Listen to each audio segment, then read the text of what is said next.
how are you planning to fund and support child protective services in order to allow them to truly help the children of South Dakota? Well, it's interesting that you asked that question of me because I spent nearly 20 years at Children's Home Society, and while not all the children that are served at Children's Home come from abuse and neglect situations, almost all of them. Some come from good families, but almost all of them came from severe abuse and neglect situations.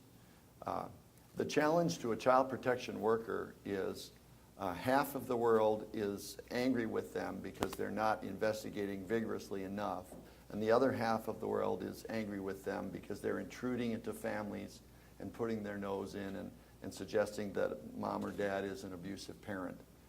I do think we have a good child protection system in South Dakota. I think the workers are committed and hardworking. I think they try hard to do their best to ferret out child abuse and neglect. There's also the wish on behalf of the state to reunite families where parents have been rehabilitated, where alcohol has been overcome, or where the abusive boyfriend has moved out of the house. I think the premise of the question is that it is underfunded. I don't think that's necessarily so. In my experience, the child protection workers do a good job and work hard to protect children who need protection. Scott? Child protection is an area where there is enormous turnover in the state of South Dakota, and that's true in large part because of the circumstances that Dennis has described.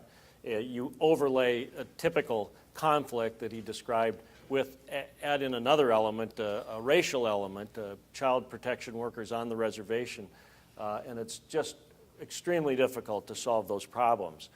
But really what it gets to is a larger question, which is management in terms of our priorities and peer, and whether we do a good enough job to create resources that are available for essential purposes. That's one of the points that the Lieutenant Governor and I disagree about strongly, and that is the size of government and the management of government.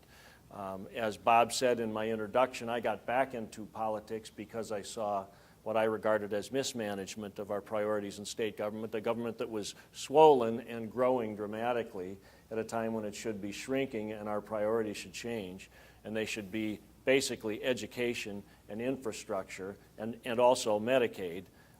And those are some of the things that I hope we'll have the chance to talk about for the rest of our time here.